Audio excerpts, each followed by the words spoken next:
Evening, everyone. Welcome back to the Blind Press YouTube channel. And it is Saturday, which means it is time for more Star Trek stream. And right now, it's just me and Hammer. Hello. But I believe Skep will be joining us momentarily.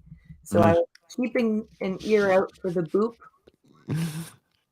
And Functional, I believe, has some real life obligations, so he is not able to make it today. But we are here doing our last double episode review because we will be caught up to air dates for Picard. We're going to be doing episode 4, The Watcher, and episode 5, Fly Me to the Moon. And I did manage to get audio description. The shitty part is that because the streaming service I'm using for Picard is mostly app based for iOS.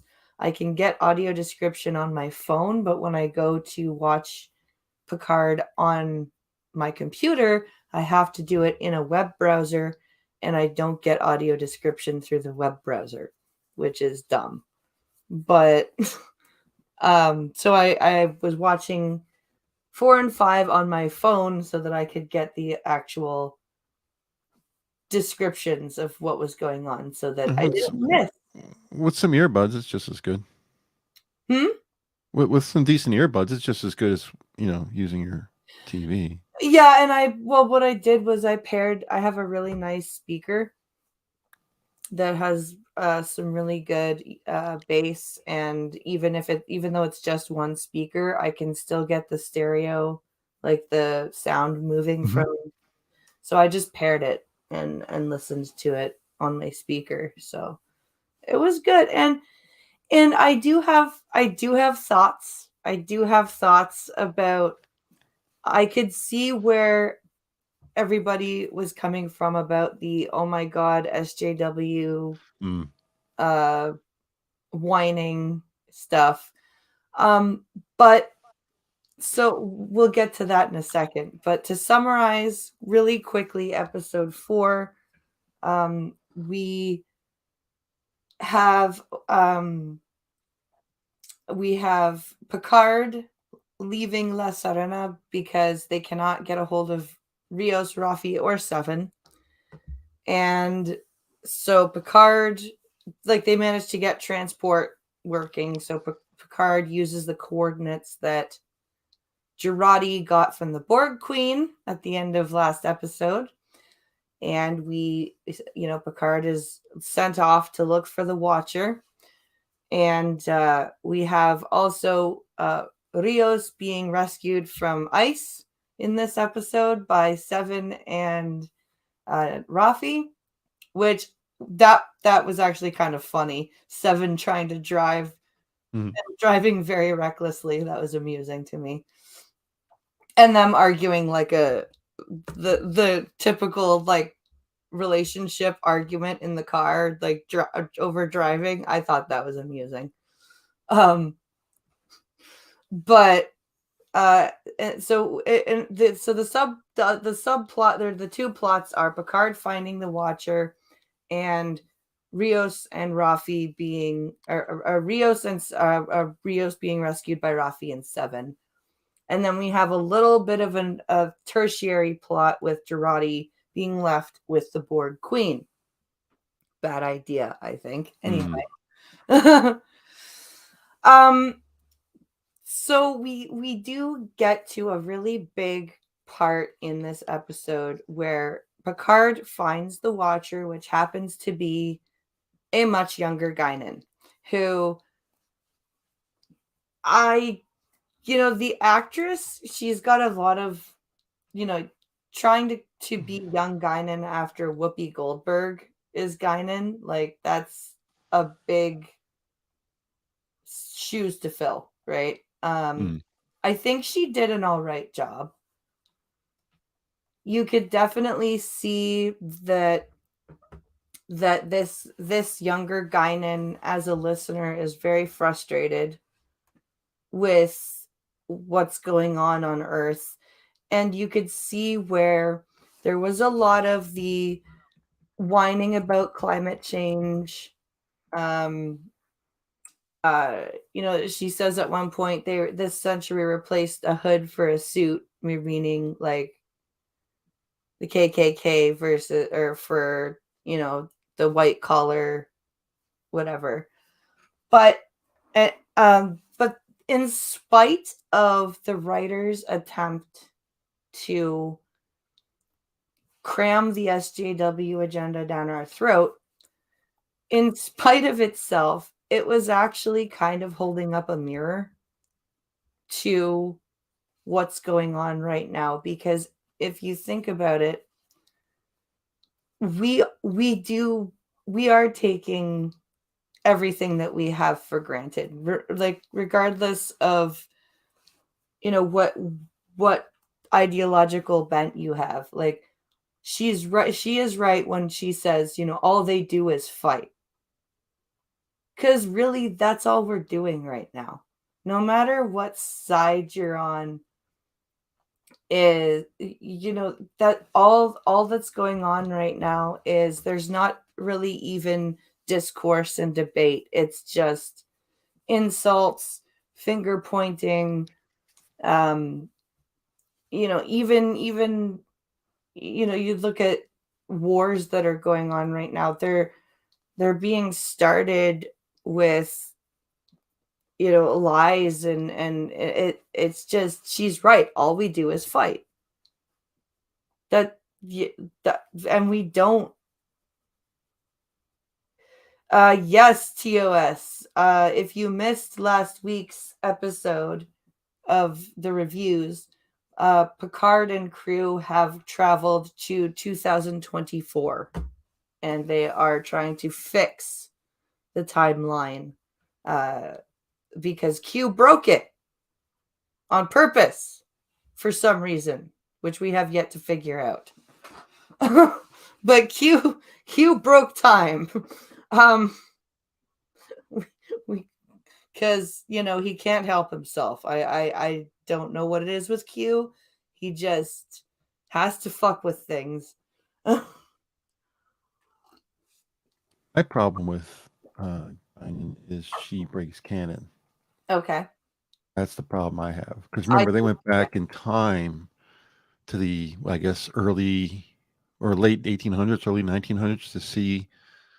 I can't remember what the episode was where they. Times Arrow. What was it? Times Arrow. Oh, right. Times Arrow 1 and 2. And the aliens that were sucking the life forces out of people. Yeah. Yeah. And when they went back, they saw Guinan as Whoopi Goldberg. Yes. And now they're going back only to 2024, and it's not Whoopi Goldberg. So it breaks canon. I didn't like that either. I mean, I was like, all right, if they're like, I wish that they had kept Whoopi. That's why I said, like, they gave that actress an almost impossible task.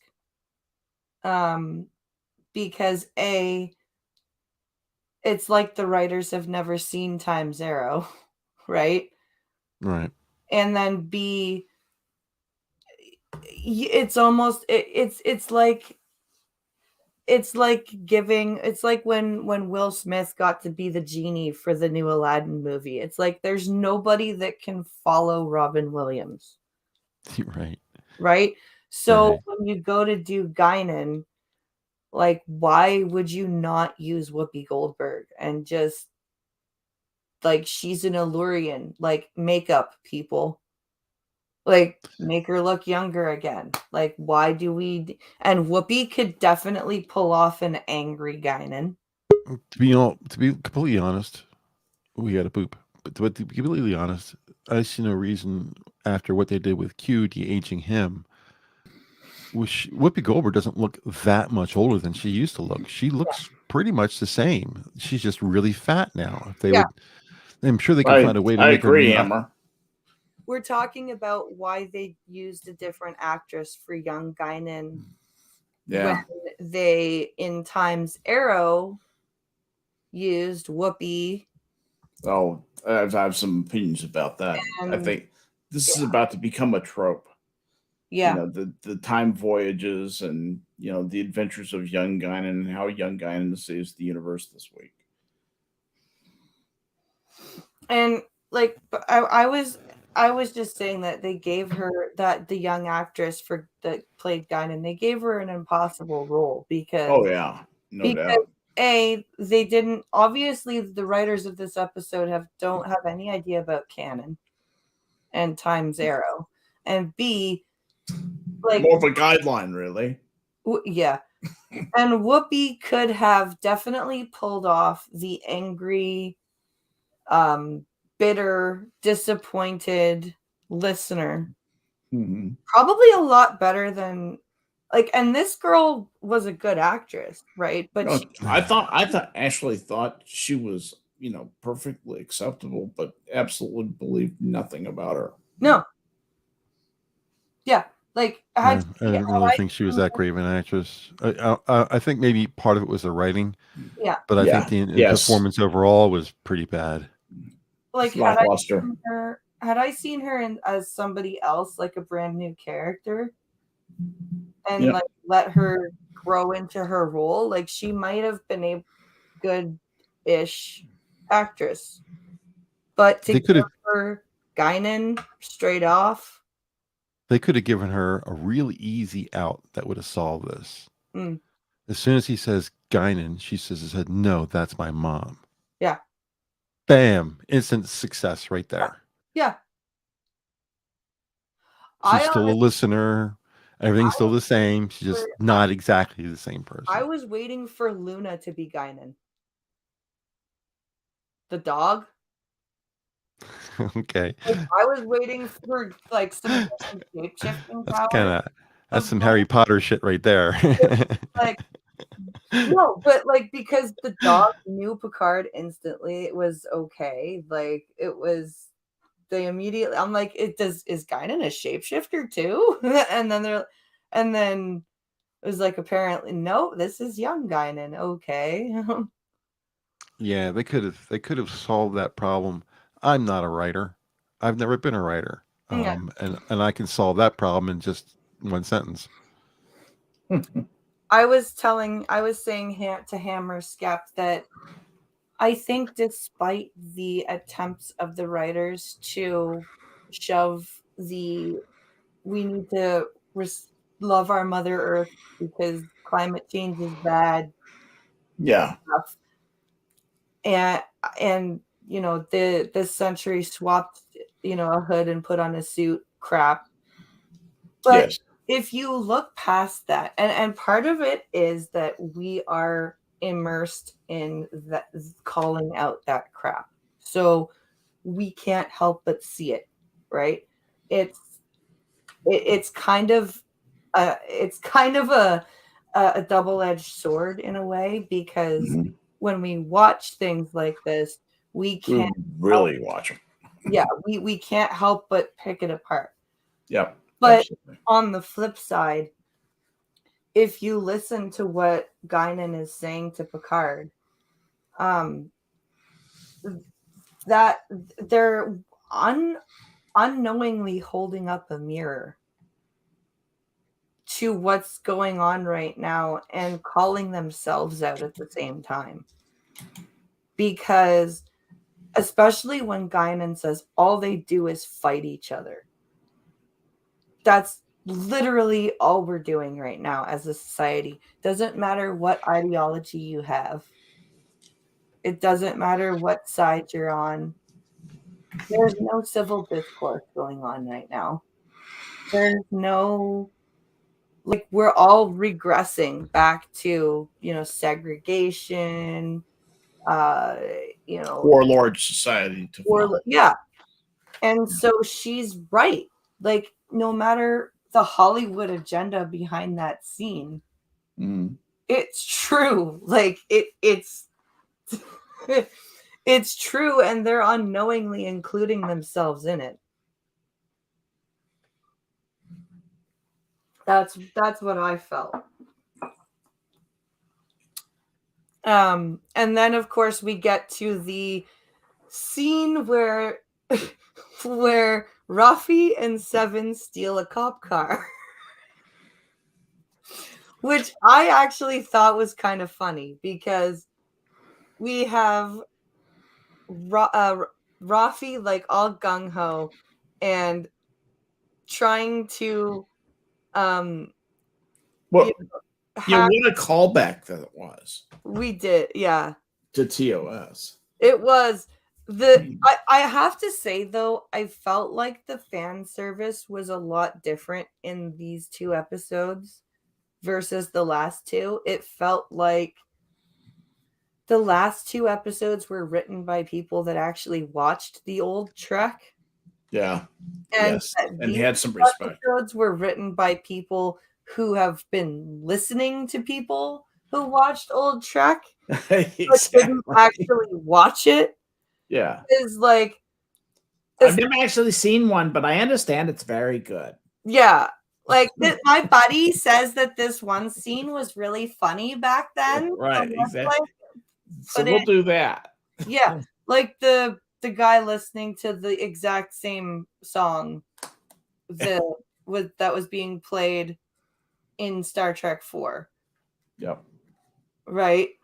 And or the there's another callback that felt really ham-fisted and I forgot to write it down and now it's bothering me because I've forgotten what it was. The car chase scene for me seemed like something taken right out of a piece of the action. Yeah. You know. I was just going to say that's the one piece of the action.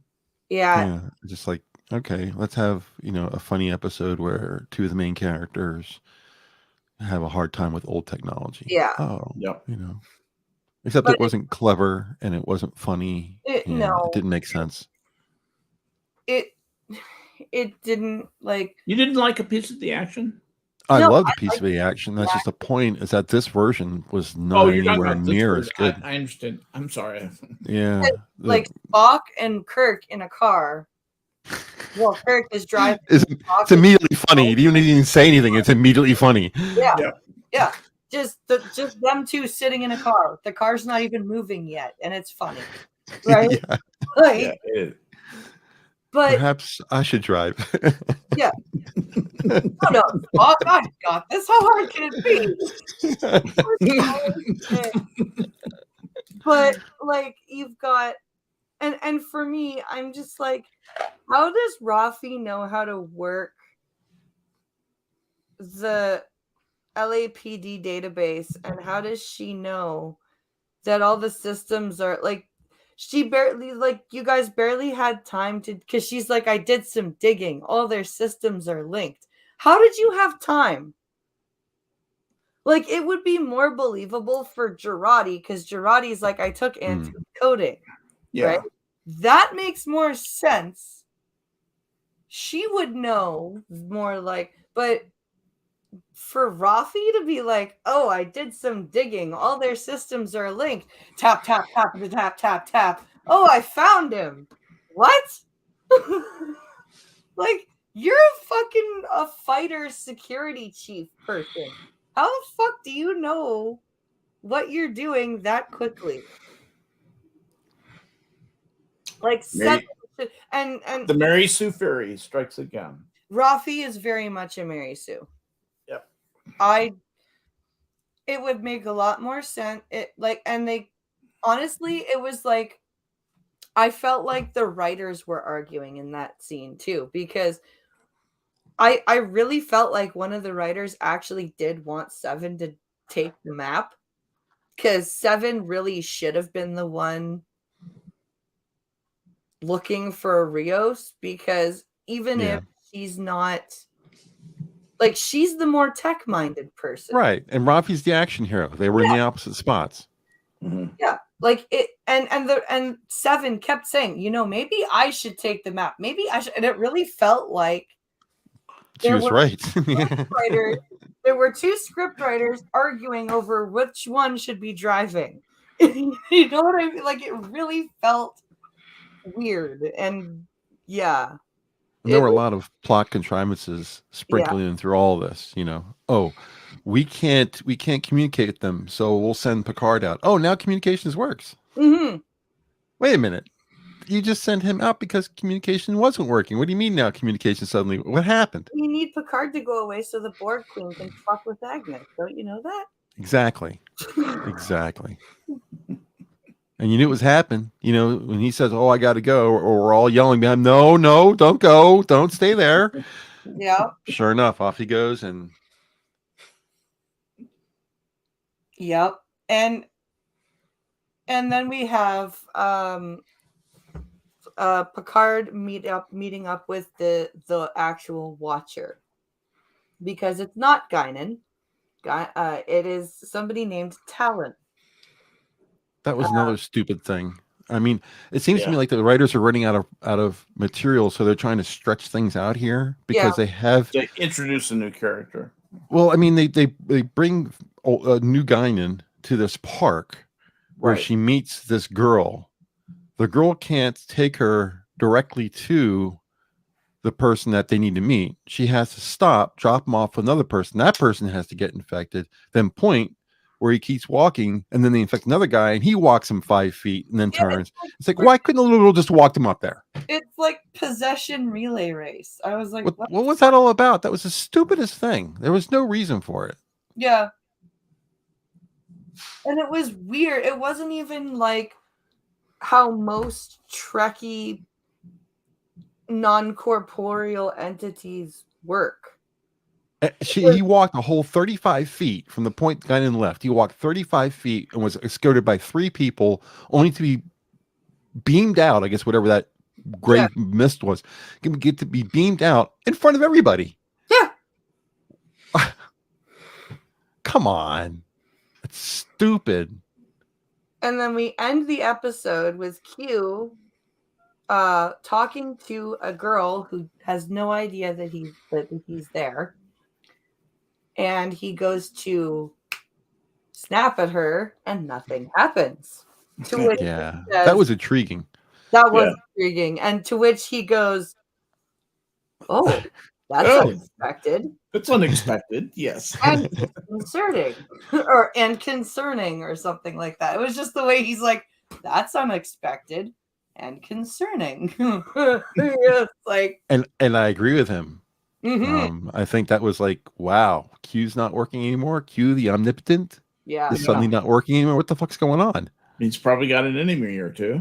And that's when you realize, well, that's when I'm sitting there, well, because without his power. When we get to the next episode, we see that Q is really, really, really fucking with the timeline. And I'm wondering if, because he has screwed with the timeline so badly, the closer that we get to that date, which we figured out was April 15th, 2024, Q is losing his power. I'm wondering if that is anything like any kind of causal thing. So this episode we meet Renee Picard, who seems to be Picard's great aunt or whatever, great whatever it is, and she is who doppel cousin. Yeah, she is who Talon is watching over.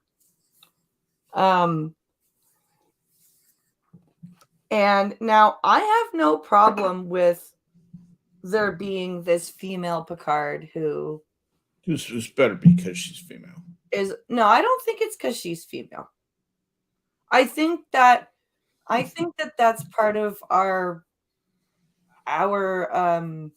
conditioning. I really do. I think that's probably not unfair. I think that her being a Piccard has a lot more to do with her drive, I guess, attitude, and her attitude than her being a woman. And I think, like, I've got no issues with her being the person that has to be the time centered. Like, she's obviously the one. They figure out Piccard and Talon. Talon tells Piccard that Renee is going to be a pilot on the Europa mission, which we find out from Piccard is a very big event in his history. And Renee is experiencing huge amounts of anxiety and depression. And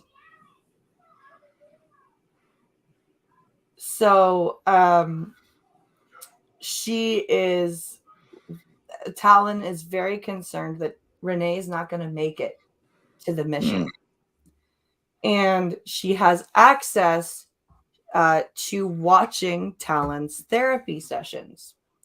And as soon as I heard that voice, I flashed back to, do you remember one of the Q episodes in TNG where he actually pretends to have the German, like the Freud thing? Mm-hmm. I can't remember which episode it was, but as soon as I heard that accent, I'm like, it's Q. And Piccard had the same reaction as I did, because he tells Talon, get me an angle on that doctor. Right? He knows that voice. We all know that voice, right? And we figure out that Q is basically playing on Renee's anxiety, getting her to keep her from the mission. From the mission, right? Yeah. And also, and here's the other really cool stuff, and I think this is where some of the writers that actually watched Trek kind of came back, because we also have Adam Sung here, okay, as a subplot. And we remember that from Enterprise and his genetics research and all of that. And we have Adam Sung trying to cure his daughter, who is very ill. She's got an immune genetic. Corey. Yeah, Corey. Yeah. And basically she's bubble girl, right? She can't go outside. The sun will kill her. The air will kill her. Like, she has to stay indoors at all times. Yeah. And Q reaches out to Adam because Adam has gotten all of his funding cut because they've discovered he's experimenting on people, which is against all sorts of conventions. So Q says, here, try some of this blue shit. Yeah. Yeah. And the miracle substance works, actually appears to work. But of course, Q being Q and being a vindictive asshole. Yeah, right, exactly. Gives him she goes right downhill after. Yeah, gives him stuff that will only work for what was it, like half an hour? Yeah, an hour. Yeah. And so basically, he's held hostage by Q, and it's. Oh, I have stuff. Ooh, thank you.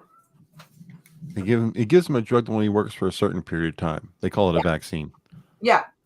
Driving me nuts. What is driving you nuts? Hammer just got a scan. Probably looked at by a bot. Said the V word. So he's being held hostage basically by Q. And Q says, I have the actual stuff you need. You can do something for both of us. Have you ever heard of Renee Picard? And we don't hear anything more from those two for the rest of the episode.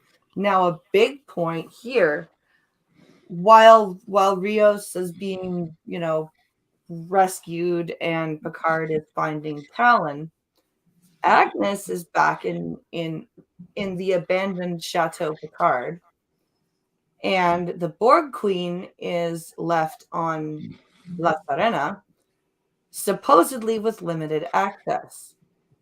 And now Agnes managed to remember to lock all of the voice imprints except Rios's. So the Borg Queen fakes Rios's voice, calls the local police, pretends to be in trouble,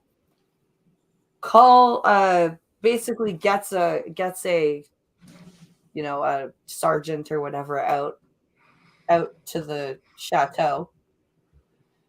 And then we have Agnes finding this out, and what we think happens is she shoots and kills the Borg Queen with a shotgun.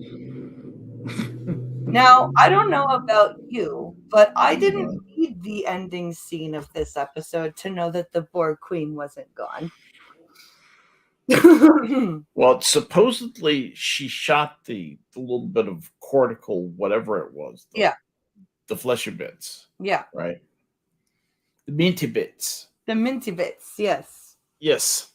And but I was like, there's no way that a shotgun shell, like, there's no way, like, that ends the Borg Queen. No, and even Seven, like, because Girardi, and the way Girardi was like, you'd be surprised how vulnerable she is. Like, I don't think Girardi knew. Do you think Girardi knew that the Borg Queen was basically in her? Until they didn't really make that clear.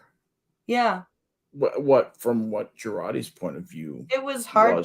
It was this very dramatic scene, and but you don't really literally know what's going on. You figure there's been some kind of connection. And there are two of them, right? Like, they do separate again.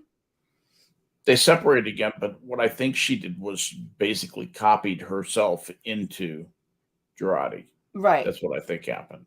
Yeah, because the described video wasn't really clear about. That's what I think happened. What do you think happened, Hammer?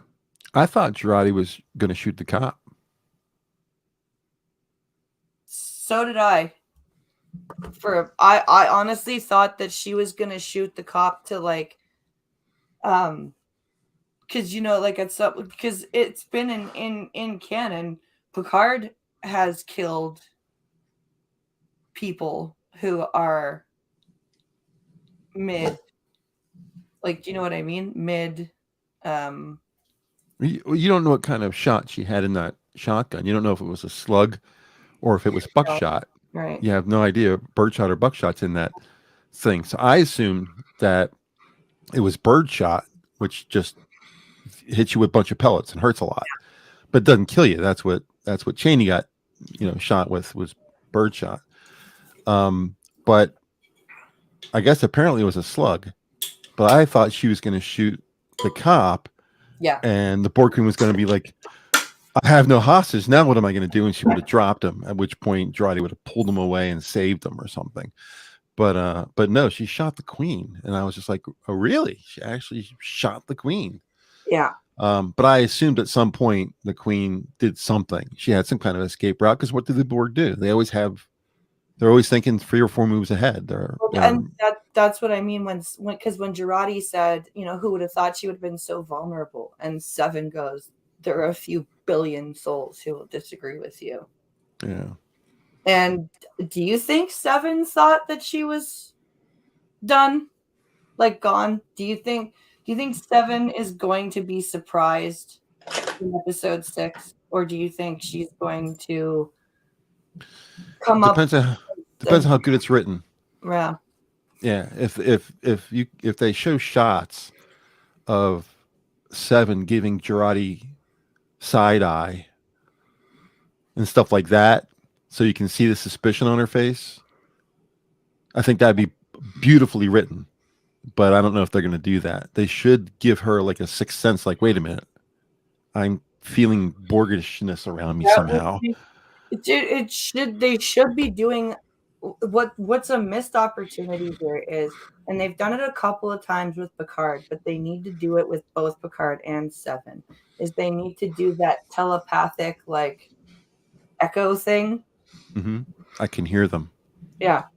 That kind of deal. Yeah. Because that's also established. Yeah. It happened. That would be good writing. I'd be amazed if they do it, but that would be good writing if they were able to pick that up. That would be awesome. They did it in First Contact. They did it with in that episode 1 in Drone when the Borg were coming after Voyager. They did it in Enterprise. Yeah, they did it in Enterprise. Yeah. With that thing where they're on the oil field and they take a prisoner and Trip shoots to Paul. Mm-hmm. The same idea. Yeah. Take away the hostage. Anyway. So the plan, because Renee goes into quarantine the day before the launch. So the plan is and there's like a mandatory gala that all of the astronauts needs to attend before they go into quarantine. And their job is to basically attend the gala and keep Renee from, freaking out and deciding not to go. And they also have to get themselves in because, it being a NASA gala, it's secure as hell. They've got implant ID, RFID, basically, facial recognition stuff. So they send Girardi in first to jam everything because Girardi's the techie chick. And security, naturally, because she's not recognized and she's talking to herself, as they say. They actually point out she's talking to herself, which I'm like, 2024, y'all have never heard of Bluetooth? Right? Security is using Bluetooth. Like, it described video even said that the security guy tapped his earpiece. And I'm like, okay, that's got to be Bluetooth. You don't think anyway. Yeah. That's a little bit of a nitpick. I actually kind of have a question for Skep on that scene.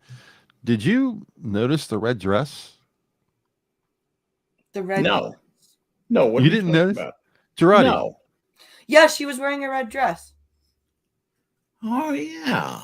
You didn't notice that? The described video even said she's wearing red lipstick and a red dress. The entire show up to this point, both seasons up to this point, Girardi has been in smocks and overalls and all of this stuff. And she shows up at this gala in this red dress and immediately caught my attention. I'll tell you that right now. She looked amazing. I was like, wow. Raid the chateau's stores. Like, where did she get that? That's where I was when I heard that. I'm like, where did she find that? I'm like, that was very. She looked really good. I mean, wow. I would go dress shopping. Did not expect that. Yeah. Girardi the nerd becomes Girardi the princess. Yep. So she gets into the security control room, which was the whole plan, because she needs to be able to, as Piccard says, inject their IDs, their fake IDs, into the system. And we kind of meld into a memory of her shooting the queen. And then we see the queen kind of reach up and touch her in her dying. She kind of Spocks her. You know what I mean? Kind of her thing to Spock, except she's close in proximity and not cut off by a barrier. But it still very much reminded me of an evil version of the mind meld. I'm going to save myself by imprinting myself onto somebody else. Yeah. Quick, click save, click save. Yeah, pretty much. That's very much what I was reminded of. And then the episode ends Dun with dun dun dun. the Borg Queen appearing beside Jurati. And we hear Piccard calling for Jurati over the comms. Now, my predictions are that the Borg Queen, like Jurati said, or no, like Rios said, because I have to tell you, when he's in the ICE detention center, Yeah. and they ask him, are you finally ready to give us your name? And he just goes, you know what? Fine. I'm Cristobal Rios, captain of the USS Stargazer. I'm from like 400 years in the future. And he just goes off about everything that happened last season. And he's like, and now we're being, brought back in time to save the timeline by a thing that I'm pretty sure wants to come back and just assassinate all of humanity in anyways. And I'm with Rios. I think that the Borg Queen is trying to have another go at the first contact thing. Really? Yes. I think she tricked them. Explain the logic of that to me. So I think that she's kind of taking advantage of what Q did. And I think this is kind of a two-pronged thing, that they're unknowingly like working in tandem together, where Q is got this whole where the trial never ends thing, right? And then we've got the Borg Queen, and they failed at their attempt to assimilate humanity by going back to first contact. Mm-hmm. So why not go back in time to a few decades earlier? The same century, right? 2024. And let's do something to screw up the Europa mission.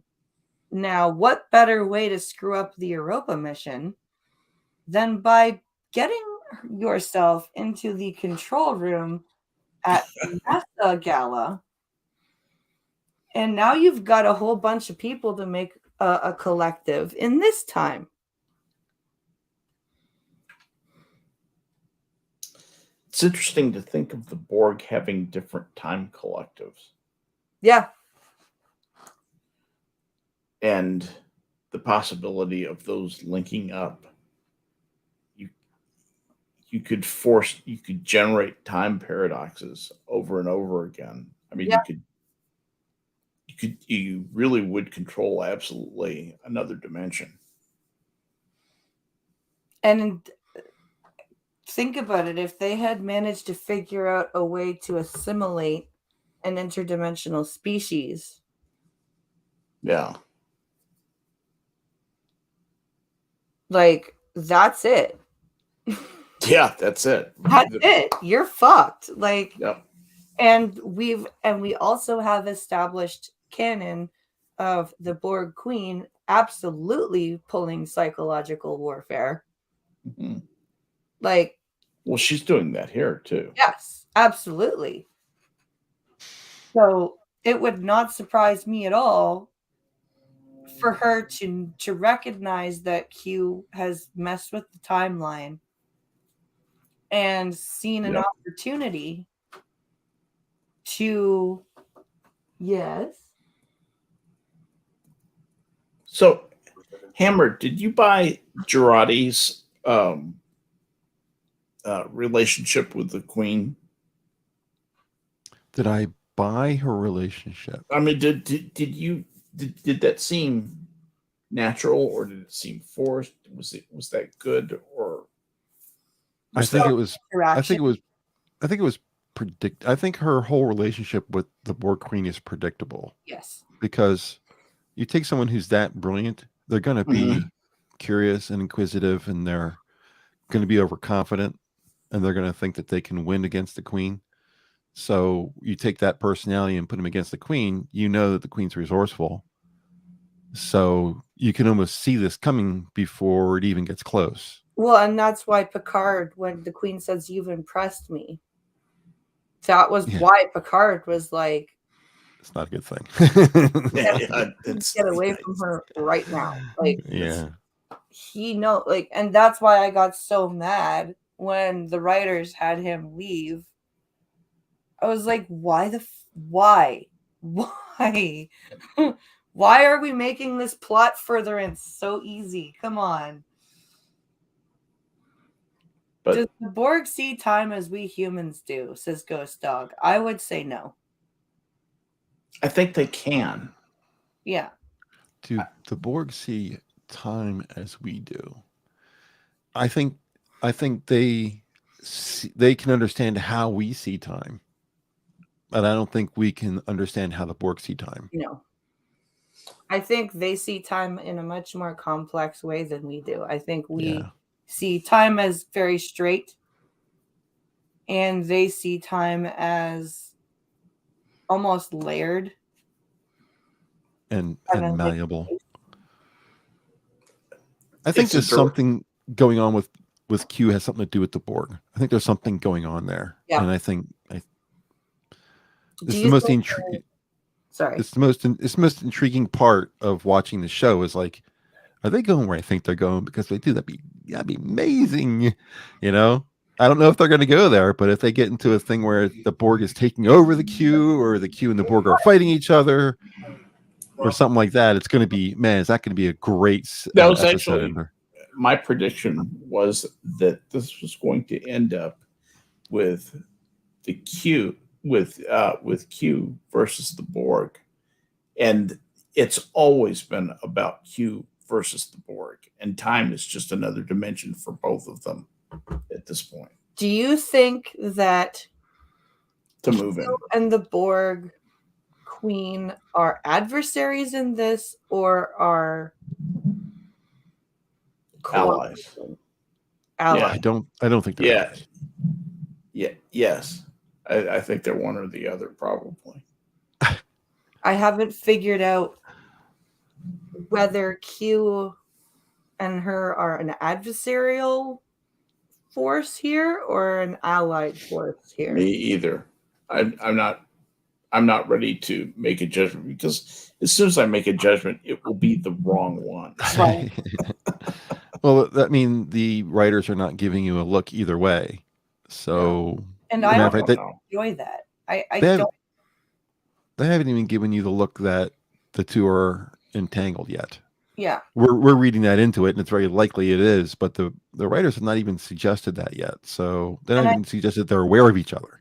I really like when writers do that. I don't like when I get like spoon-fed things. I like to be given a story that makes me guess, so that if I'm wrong, I get to be surprised. Yeah. Someone's gonna. I have a hope that one or the other is going to mention the other, and then you're going to be like, I knew there was something going on here. Yeah. I don't know if the writers are that smart yet. I don't know if I can give them, because a lot of these writers have fingers in STD too. So it's kind of like, hopefully they're not that stupid. When is the new season coming out? Of Discovery? It's out right now.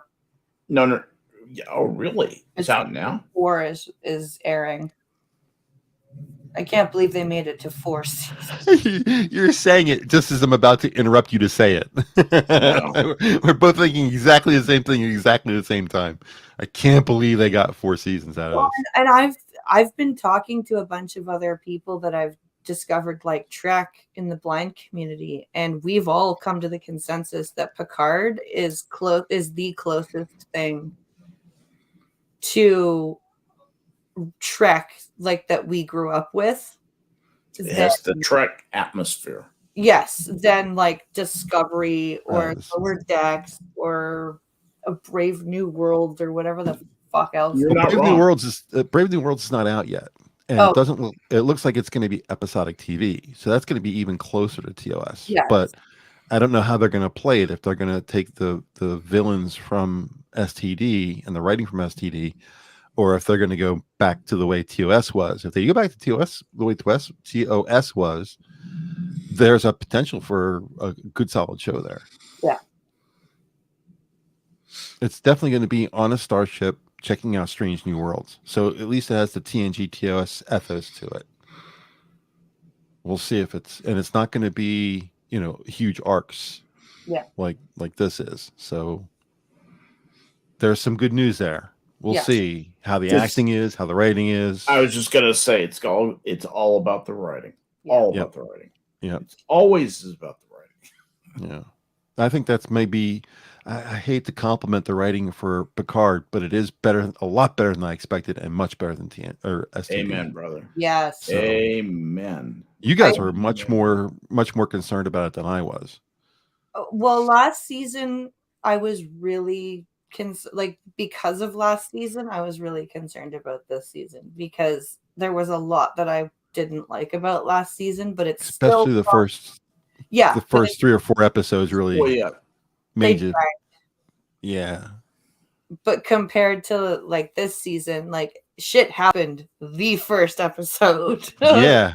Right away we're on the Stargazer. I'm like, what? What's going on here? But it drew you in. Yeah. I bought into it. I was, glad to suspend disbelief because it was an engaging plot. And it didn't give you a shitty Stargazer either. It gave you the Stargazer that's appropriate from the movies. Yes. It's like, okay, this is not like some stupid, STD crap with big nacelles and weird color. It's not stupid stuff. This actually looks like it came as a successor to the last good movie. Mm-hmm. It's like, wow, this fits right in line. This is the same look of the ship, same style. Everything looks just like TNG should have looked. Exactly. So it immediately made me think, oh, thank God. If they would have made it, Abrams' version of the ship, I would have been like, oh, Jesus, not again. Yeah. But they made it right in line with the TNG universe. I was like, all right, we're good. So those are the best ships. We should talk about how cool, how creepy, scary it was when Q just hacked Sung's database and freaking remotely 3D printed a Q business card. Yes. And if StarTrek.com sells that as a pin, I will buy it. Yeah. I did like the design. It was a Q, but it wasn't so blatantly a Q. See, that's another thing that bothered me is I saw it and I was like, did Q make that or did the Borg make that? Because it looked like a Borgified Q. That's what I was wondering because the described video was very they told you, they were very sure to tell you that it was rings that were like stylized to form a Q. Like it wasn't just a Q. Like it looked like they took a gold credit card and they made a Q almost the size of the credit card, but not because credit cards are rectangular. They made a Q that was square, so they didn't extend it. And it looked like they took a punch that was a square, and they just punched a bunch of squares into the gold to make a Q out of it. And that square thing made me think Borg. Yeah. That's why I'm wondering, like, are the writers giving us tiny little clues that are showing us, or trying to mislead us, or are they trying to? Yeah, because that's another thing that Trek does. If the writers are good, they do throw red herrings at us sometimes. They absolutely do. So, like, it was a peculiar presentation. And the fact that Q has never really The other thing that makes me wonder if he's allied with the Borg is Q has never really done medical shit before. Like he's No, done he hasn't.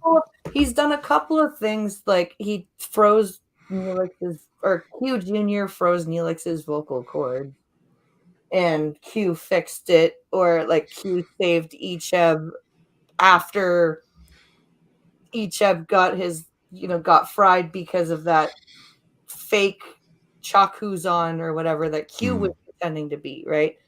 But Q's never done stuff like what he did with Sung. He has the power to just fix her with a. He does. So why would he give him a vial Right. except No, because maybe his snap isn't working anymore and he knows it's losing it? So. But how did he get it? Like, I know Yeah. he still has all the knowledge, but remember, he's in You go down to the local lab or something like that. Yeah. Excuse me, I'd like to use your lab for a while. Yeah, like this is where I'm like, is there a Borg connection here? Like, because that is not. Doesn't that mean that there would have to be? Maybe. Maybe. He had a baby. Yes, he did. Cannibalistic Wizard. That's a Voyager thing. Q had a son on Voyager, yeah. Yeah. Smoking mommy too. Yep. What are you doing with that dog? And I don't mean the puppy. She's a great actress. I can't remember her name, but she was Solar and Worf's girlfriend. Kalar. Yeah. Kalar. Don't after the show's over, I shouldn't say this live, but after the show's over, don't drop right away because I brought up a picture of Girardi in her red dress for Skep to review. Ah, okay. I'm sure there are people probably in chat saying, "Hey, show us. We want to see too." Well, guys, Anyway. I think we've covered everything. We've got, so that'll bring us up to a fresh and a good perspective for next Thursday, for next week, because episode 6 drops on Thursday. So we are caught all right. up. We are officially caught up, and so that'll be happening next Saturday. Our own time travel is over. Keep in mind that we have reached the halfway point in the season already because they're only doing 10 shows a season, and this was 5. Yeah. So I would just say as a benediction, I'm really encouraged with the quality of the shows and the way the show is progressing. I agree. I'm definitely surprised. Yeah. I'm actually, like, when I sit down to watch Piccard for the show, I'm not going, I have to watch Piccard. I'm like, oh, I have to watch Piccard. Yay. Like, it's. Oh, that's funny. Well, yeah. I don't want to say I told you so, but have faith, my brethren. We will get there. All right. Well, my friends, thank you all for watching. It is now time for the shilling part of the show. Please come by the Minions of the Zoo tonight at 11:30 and Wednesday at 9 for Harry tonight and Hammer on Wednesday. And also Skep on Tuesday at 11:30, and I will be there. Yay. And it is Wednesdays with Skep this Wednesday. And of course, tonight I will be in Discord between 10 and 10:30. I'm hoping to start. I'm going to be showing the first 2 episodes of a show called Servant. It is an Apple TV show. So if anyone wants to come and hang out, it won't be streamed or anything. We're just going to sit and have a watch party. It's something I'm trying to do to like build up the Discord server again and do more like community stuff offline or off air, I should say. Oh, what time is that again? between 10 and 10:30 Eastern, so 9 to 9:30 your time. Okay. And of course, coffee stream on Monday. So thank you all for watching, and I will see you guys later. Have a great day, guys. Bye, Bye, guys. everybody. Thanks, Blinds.